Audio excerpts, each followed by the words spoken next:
This week on Talking Pictures with Neil Rosen, the Academy Award nominations are out, and we're making predictions. We'll tell you which Best Picture nominees have what it takes to go the distance. We'll let you know if there are any actors and actresses who have the coveted gold statuette all but locked up. Plus, we've got the word on what director is out in front with the best chance of winning. We've got all that and many more Oscar picks and thoughts coming up.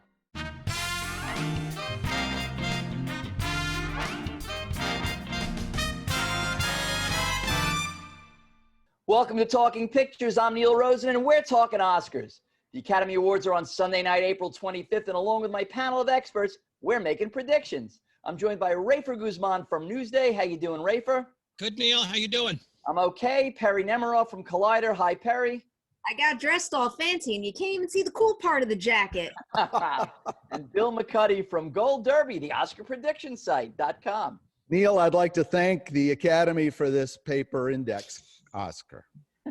Well, you're sort of a winner with that, Bill. And let's start out with the Best Supporting Actor category, and let's take a look at the nominees. When I dedicated my life to the people, I dedicated my life. You did? Keep it moving. Dave and I are going to stay and make Tom's bail. Back to the park. I don't carry money. Do you? But I know change gonna come. Oh, yes, it will. Have you had any moments of stillness? Bad, just like you got the whole damn army behind you. All right, Best Supporting Actor, Rafer. Who do you think will win, and who do you want to win in this category? Well, the guy that I want to win might become an offbeat pick. I'm going to choose Paul Raci from Sound of Metal. He's the guy who plays the leader of the halfway house, the deaf halfway house that Riz Ahmed's character checks into. I thought it was an amazing performance. It was so honest and real. I thought it must have been a non-professional actor. I was stunned to find that this guy was a professional actor for something like 35 years. I thought he was great. I don't think he'll win, obviously. I think the guy who's going to win is Daniel Kaluuya for Judas and the Black Messiah. I think he's been kind of hovering around the big-time gold awards for the while, and I think this is going to be his year. It's the right movie. It's going to resonate with people, and I think he's going to get it. Perry, what do you think?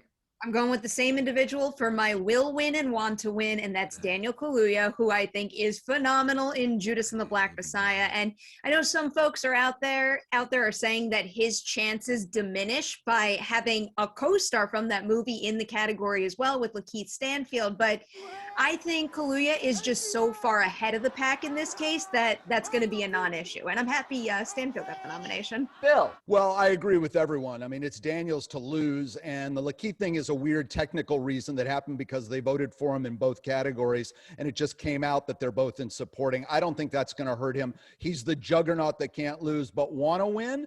I want to see Sacha Baron Cohen up there just to give a speech and do great Rudy Giuliani jokes. So I'm pulling for Sacha Baron Cohen, but I know it's Daniel, and I'll be very happy. In what we should point out is a newly inclusive year. I'm happy that he's going to win. It's going to be Daniel Kaluuya. He's won the Critics' Choice. He won the Golden Globes. He's winning everything. There's no reason to believe that he's not going to win the Oscar. Although what I want is I want Lakeith Stanfield. Listen, he was better than Daniel Kaluuya in the movie. He plays 3 different roles. He plays an FBI informant who has to convince the Black Panther Party that he's like one of them. He has to, he's a small-time con artist, car thief. And he's also, a tormented soul who is wrestling with his own conscience on what he has to do, meeting with the FBI guy. I think Lakeith Stanfield's better, and I don't understand why that's not the performance that everybody's talking about, as good as Daniel Kaluuya is. But we all agree it's going to be Kaluuya. Let's move on. Here's a look at who's up for Best Supporting Actress. He's gone to find his watch. I must say he's charming. Yeah, not always. 데이비사, 너는 스트롱보이야. 할머니가 본 사람 중에서 제일 스트롱보이야. והתינוק. My exit. What? I already made my exit. Good he could have gone to jail, Beverly. He's got loser friends, and he's gonna be a loser if somebody don't do something. All right, Perry, in this category, who do you want? Who do you think's going to win? I'll give you my wanna win first, and that is Ye Jung-yoon from Minari. She's excellent. There's a lot to love about that movie, but I think one of the most charming elements of the whole thing is her relationship with Alan S. Kim, and I think the two of them kind of just run away with it, even though, yes, Stephen Yeun is phenomenal as well, but I actually don't think she's going to take it. I think this might be the time where we see Borat run away with a win, and it could be Maria Bakalova. I feel like there's a lot of support behind her right now, and this category in particular, I think is the biggest question mark of the bunch, so it could be anyone, but she's got the slight edge. Rafer? I don't know. I think it is going to be Jung-yoon. I think she's going to take it. I think this will be probably the one place where Minari will win the Oscar. I'll just add real briefly, I think it's kind of too bad that Hillbilly Elegy was such a bad movie because I actually thought Glenn Close was pretty good in it. I just want to say that, unpopular opinion, but there you go. Bill? Well, I'd like Glenn Close to win. She hasn't, and it would be really nice for her not to be the Susan Lucci again. There are voters in the Academy that liked her in that performance and even liked Hillbilly Elegy. Don't count me in that, please. But I'll tell you what I think is going to happen, and that's Amanda Seyfried. I know it's different than everything else, but I think that's the only thing they're going to give Mank. Remember, Mank got the most nominations of any, and you know what I've always said, Mank stank, but she was good in it. Most of the voting Academy members knew Marion Davies personally. So I have a feeling that this is they always pick the ingenue. This is the upset category. Look for Mank to get one here, and it's for Amanda. I think that Maria Bakalova is going to win. I want Maria Bakalova to win, but understand something about this category. This, out of all the categories every year, Best Supporting Actress is the one that's the most unpredictable. Think Marissa Tomei. Think Marcia Gay Harden. People that nobody thought was going to win, all of a sudden are going to win. Could Glenn Close pull it out? I mean, 8 times. This is her 8th nomination. She's never won. It's possible. Look for this category to be a surprise. But, I don't think that, I don't think that Amanda Seyfried, I don't know what happened to her anyway. She was the odds-on favorite, 2 months ago, and her stock keeps going down in this particular category. As you said, Bill McCuddy, 10 nominations for Mank. I don't think it's going to get much of anything. I think Maria Bakalova. No, it could absolutely be this year's Color Purple, but I think they will give it one thing, and I think this is it. Mank's stock keeps going down, not specifically Amanda Seyfried. Yeah. Well, I don't like the movie. Most people don't either. I'm going with, I want Maria, and I think Maria Bakalova is going to win. Let's take a look at the nominees this year for Best Actress. I live in there.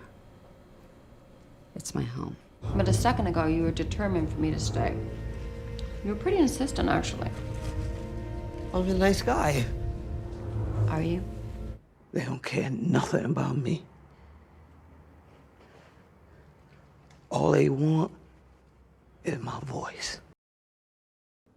That's strange fruit. That is what you want. That is what you need. That is your way. That is not my way. That is what you need. All right, Bill, who do you like? Who do you want? Well, I don't want you to think in any way that I'm leaning towards one or the other, but I have to say, not only do I like Carey Mulligan, I think if they can get over the movie, which I don't think is going to win Best Picture, we'll talk about that in a minute. I think Carey Mulligan wins Best Actress here.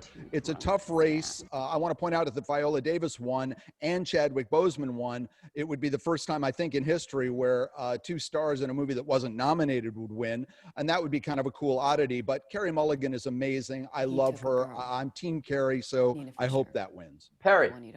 I am going Carey Mulligan for both. I want to see her win. I think it is an exciting opportunity for her to show off more range than ever, and her command over that role and that story is part of the reason why Promising Young Woman is so exceptional, and I think she's gonna win. Again, a lot of competition here, but it does feel like she currently has the edge. Rafer? I mean, I think if you're talking about the actual best performance outside of how the movie was or not, it's got to be Andra Day in the United States versus Billie Holiday. I just thought that was such a stunning performance from a first-time actress. I couldn't believe how good she was in the role. I thought it was really interesting that both the big Billie Holiday movies both used first-time actresses, Diana Ross and Lady Sings the Blues, and now Andra Day and United States versus Billie Holiday. There's like some kind of rawness that's required for that role, I guess. I thought she was great. I don't think she's going to win, even though she won a Globe. I think it's going to be Mulligan, just like everybody else thinks it is. Well, Rafer, I agree with you that I actually think that the best performance up there is Andra Day, because she was the living embodiment of Billie Holiday. I mean, I couldn't even believe that it was her voice, that she was singing just like Billie Holiday. She did the junkie scenes really well. That is the best performance. But that said, I don't want her to win. I want Carey Mulligan to win, because I just love that performance. And I think Carey Mulligan will win. I mean, Carey Mulligan did a 180 from anything we've seen in her previous work. And she's evil in some sections. She's tender when she's with Bo Burnham in some other sections. She's very chameleon-like in this thing. And I think she's terrific. So I want her. And I think that Carey Mulligan will win. Okay, let's take a look at the nominees in the Best Actor category this year. I ain't like you, Color. I got talent. Oh, me and this horn, we's tight.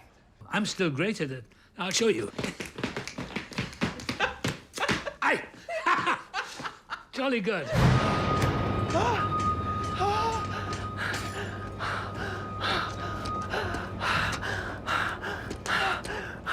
Why not? You know I don't lie. And that's why he'd believe you. 10년을 일했어. 10년. 매일마다 병아리 똥구멍만 쳐다보면서 뼈 빠지게 일했어. Perry, who do you want? Who do you think? This is a done deal. This is Chadwick Boseman's award to win, and I think he should be getting it. I want to see him get it, and I don't think anyone in this category stands a chance, despite how wonderful they all are as well. Listen, it's the posthumous award. I mean, and I want him to win, and I think it's the lock of the evening. I mean, this guy, it's not only because sadly he passed away, but I mean, this guy played Thurgood Marshall. He played Jackie Robinson. He played James Brown. He was Black Panther, and he's amazing in this movie. So I want him, and I think he'll win. Rafer? Yeah, I think what's interesting is all these figures that you're mentioning, all these sort of real, historical, or fictional towering Black icons. I felt like this was this place where you could see Chadwick Boseman really digging his teeth into just a real role, an average person, not one of these larger-than-life figures. And he really ran with it, and I thought he was great in it. And I remember thinking, like, man, this guy had an amazing career, and I feel like with this performance, it was almost like he was turning a corner and just getting started. And I think he's going to win as well. Bill McCuddy. Well, he's won everything else, and I agree with you guys. Buy a farm and bet it. He's absolutely going to win. But look, as far as the best performance of his career, no. And also the best performance in this category, for me, it's the unbelievable Sir Anthony Hopkins. If there is any upset here, and enough of the older voters are getting their ballots mailed in time or learning how to use their computer, I think Anthony Hopkins has a chance to be the upset here, if only because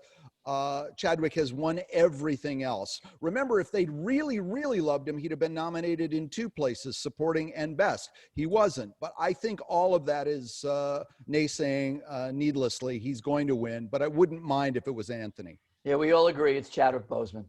Well, here's the big category of the evening, Best Picture. Here's a look at the 8 nominees. Are you working here now, or? Yeah, first year. So, coffee? Yeah, sure. Do you have contempt for your government? I'll tell you, Mr. Schultz, it's nothing compared to the contempt my government has for me. 총구석에 사니까 얘가 배우는 게 없어서 버르장머리가 없잖아. 당신은 서울 여자다 이거지? 폰 사람보다 더 잘났다 이거 아니야? 별걸 다 갖고 싸운다. How old am I? What are my hobbies? What's my name? Sorry, maybe that one's too hard. What's nerds? Nerds is Brooklynese for nuts.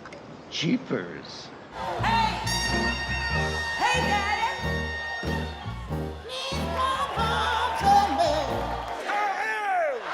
A revolutionary! They can't never stop the party unless they stop the people.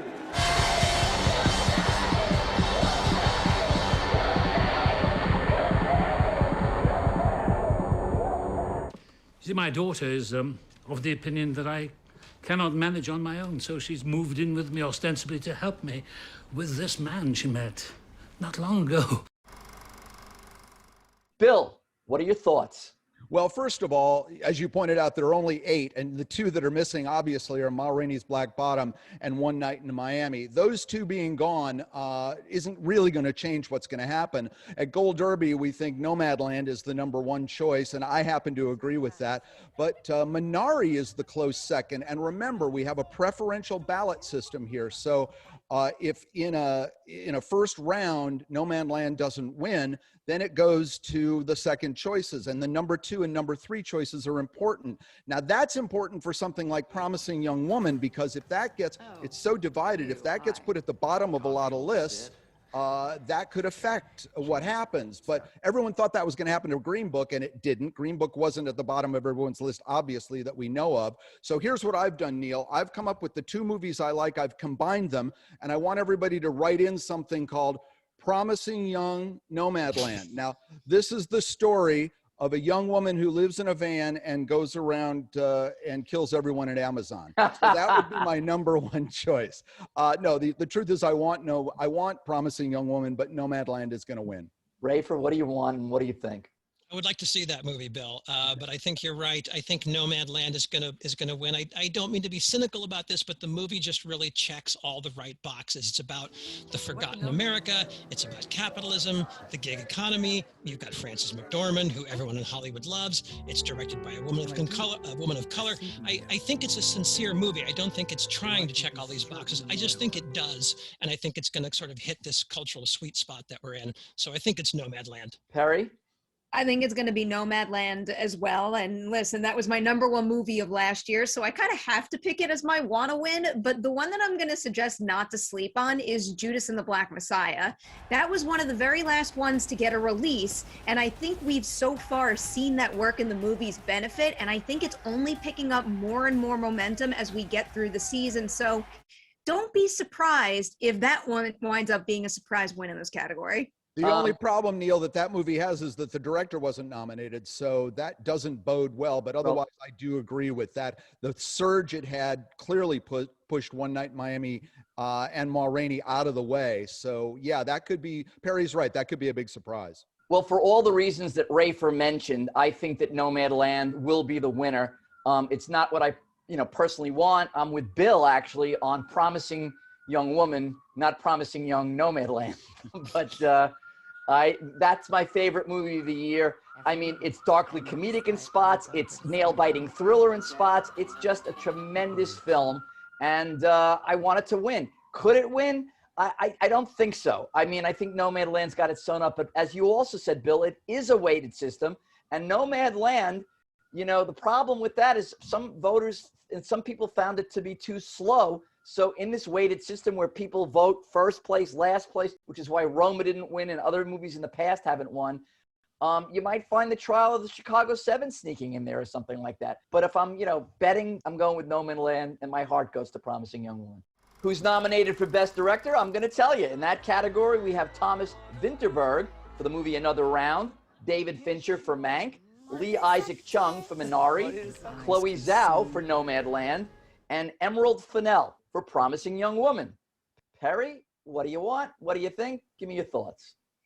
So for this one, I would really like to see either Chloe Zhao or Emerald Fennell take the win. I think, again, like we discussed with Best Picture, this is Nomadland's award to lose. So while I do think Chloe Zhao is going to run away with it, Emerald Fennell is a great other option here, and so is Lee Isaac Chung. Another Round is phenomenal, too. I was happy to see that be the surprise here. I was a little surprised that the voters went for that one, but the odd man out, in my book at least, is Fincher, because as we all well know at this point, I don't love Mank all that much.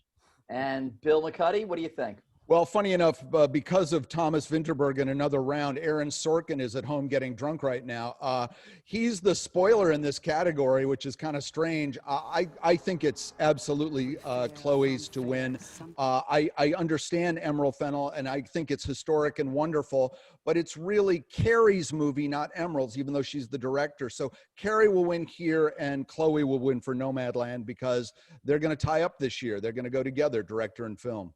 I need a big Bill no card right now. Rafer? Both their movies. Yeah, I think it's going to be Chloe Zhao for Nomadland. And I guess I would say it's such an interesting and interesting, diverse, category. Two people of color, two women. You've got this indie director sneaking in, and then you've got sort of big Hollywood heavy hitter like David Fincher. I think it's kind of a cool category. It kind of sort of says something about, I think, where Hollywood is, or at least maybe where it's trying to go. It's the first time in Oscar history that two women are nominated in this particular category. Only 5 women previously in the entire history of the Oscars have been nominated for Oscars for Best Director. I think it will be Chloe Zhao for Nomadland, but I'm with Bill if I had to pick because I love Promising Young Woman so much. I would pick Emerald Fennell if I was making the decision, but it'll be Chloe Zhao. Very quickly, original screenplay. What do you guys think? Rafer, Bill, anybody? Perry?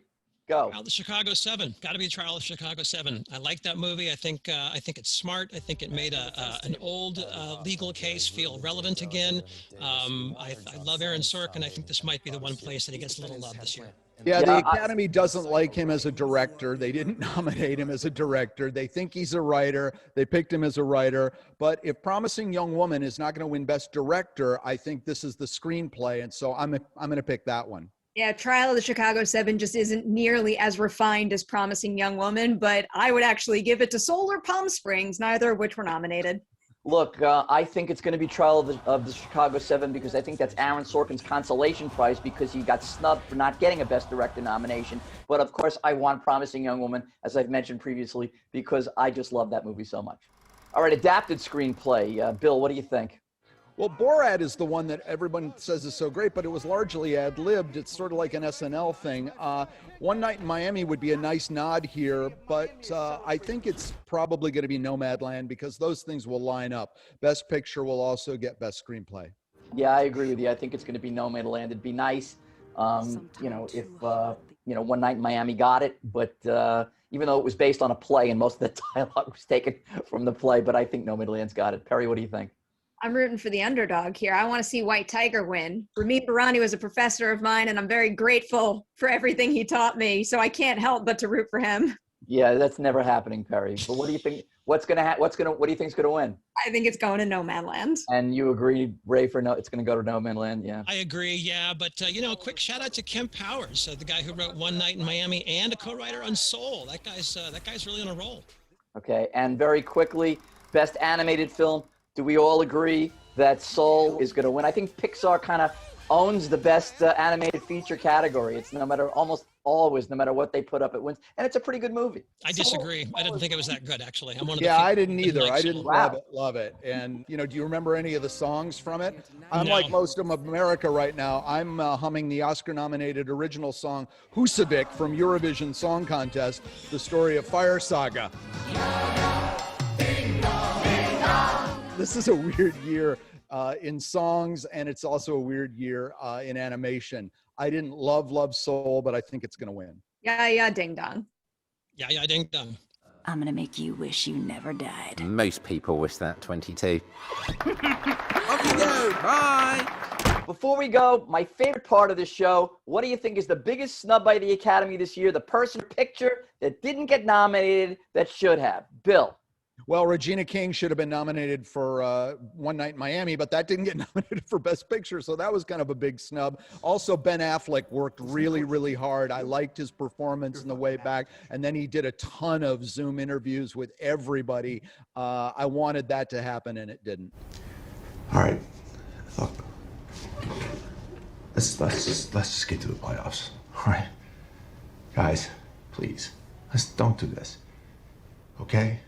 Rafer? I don't know if it was ever going to make it to the Oscars, but I would put a little plug in for The Outpost, a movie that I really enjoyed that I thought was probably the first Afghanistan war film that seemed really successful. With Scott Eastwood, based on the book by Jake Tapper. I liked that movie. It was compelling. It was empathetic. It was realistic. You know, I knew it wasn't really going to make it all the way to the Oscars, but I would have liked to have seen it get a little more acknowledgement. And Rod Lurie, who wrote and directed it, used to be a critic, so it gives us some hope.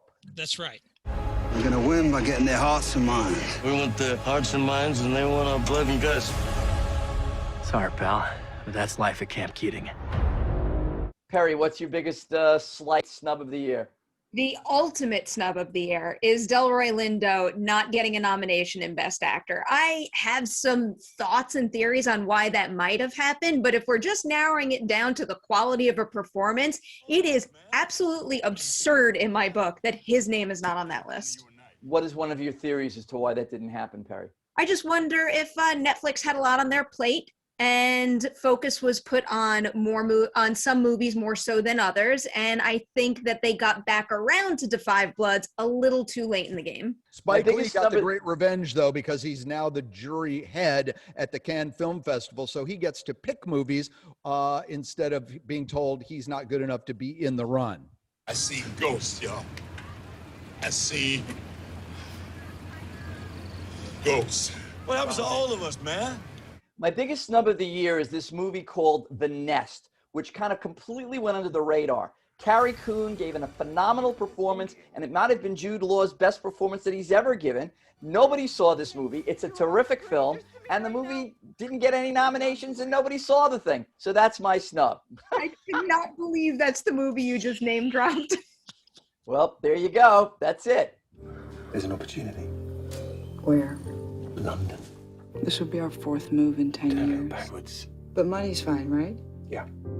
Well, there you have it. The Oscars are on Sunday, April 25th. Check them out to see how we did. I want to thank my panel, Rafer Guzman, Perry Nemiroff, and Bill McCuddy. I'm Neil Rosen, and we'll see you next time on Talking Pictures.